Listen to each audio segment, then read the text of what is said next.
Alors, ce n'est pas de l'automobile, c'est de la trottinette dont on parle maintenant. Alors, un peu d'ordre peut-être dans l'anarchie.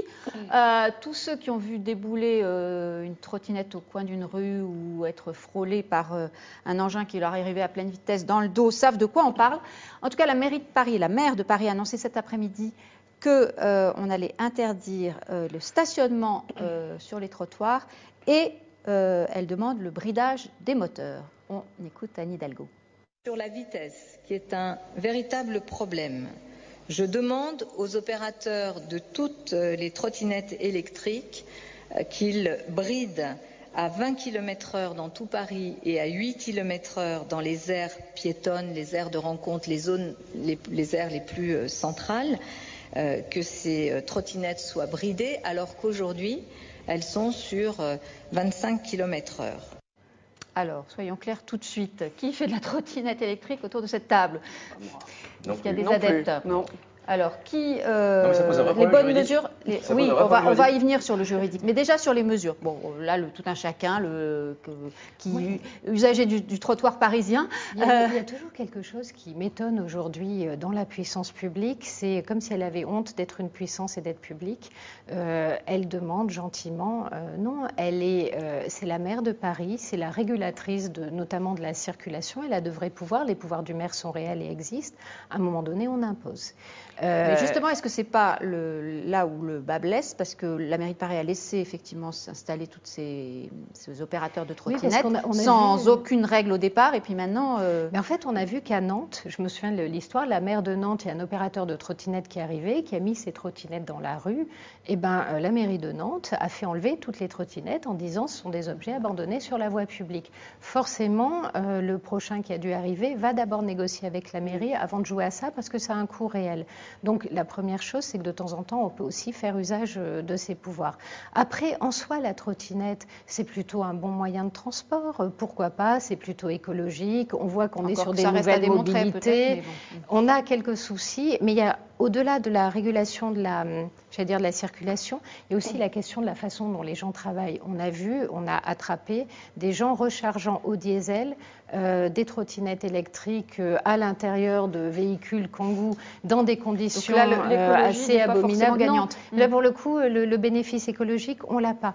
Donc je crois qu'il faut prendre en compte ces nouvelles formes de mobilité et le faire comme on l'a toujours fait, en régulant, en étant exigeant et en passant de vrais accords avec ces opérateurs et en chassant les gens qui viennent prendre possession de l'espace public un petit peu comme des voyous. De cette façon-là, ça ne se fait pas. Il y a des lois, on ne dépose pas son matériel comme ça dans la rue. Bertrand Perrier, il aurait fallu poser des règles avant, effectivement? Oui, évidemment. Il y a une façon. Alors d'abord, politiquement, ça lave plus vert que vert. Hein. Maintenant, à Paris, il va falloir montrer qu'on est plus écologiste que les écologistes. Et il y a aussi une autre façon pour Anne Hidalgo de se refaire une virginité après les fiascos Vélib, après les fiascos Autolib, avec les contrats qui ont été Smovengo. Enfin, tout ça a été quand même très compliqué. Et puis là, on a une occasion enfin, après les voitures, après les vélos, d'avoir la trottinette comme une sorte de... Voilà, ça y est, maintenant on est au point, et donc on va pouvoir réglementer et réguler ce nouveau moyen de transport. Sauf qu'il y a une chose particulière, c'est que autant pour les Vélib et les Autolib, il y avait des emplacements, donc il fallait effectivement avoir contracté avec la ville, et donc il y avait un opérateur, tandis que là, une trottinette, tout le monde peut en mettre n'importe où, et donc des opérateurs, il y en a au moins 10. Les opérateurs, moi je ne connais pas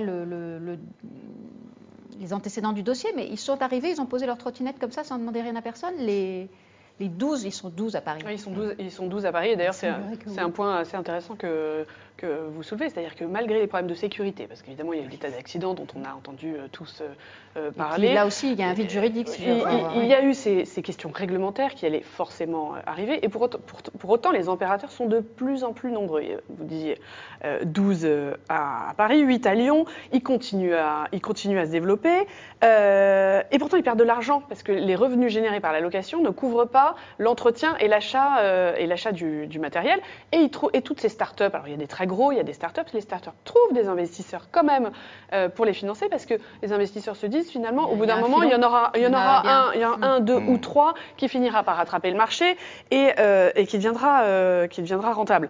Votre question au début, je ne sais plus, mais le fait est qu'aujourd'hui, il y en a de plus en plus des opérateurs malgré tous les problèmes qui se posent. C'est le directeur général de Lime, c'est donc le plus gros, je crois, à Paris. Paris, même en France. Il s'appelle Arthur-Louis Jacquier. Et vous allez voir ce matin sur RTL, il jouait au bon élève. Aujourd'hui, il faut des règles. Nous, notre volonté est d'être là sur le long terme, et sans règles, ça ne peut pas fonctionner en harmonie avec l'ensemble des usagers de la route. Alors, je voudrais faire un gros travail de déplacement justement des trottoirs sur les zones de parking autorisées. Alors ça prend du temps parce que c'est très manuel. On devrait avoir terminé dans les tout prochains jours. Si les utilisateurs ne prennent pas les bonnes habitudes, on peut accompagner les bonnes habitudes en freinant la vitesse. Donc nous, ça ne nous accompagne pas, on le fait déjà dans certaines villes. Il commence bien très malin. Fanny Corsaire, en Ouais. fait. C'est très intelligent. Très malin comme stratégie qu'il adopte. C'est le tout patron doux, de la... Oui, bien sûr.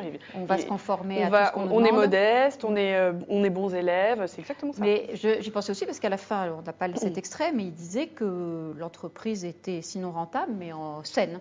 Allait le devenir. Oui. Oui. Mais de toute façon, s'il est le premier à pouvoir prendre en charge, et en plus, s'il est intelligent, il se met même marche à pied, il n'y a rien de mieux. Pour la santé.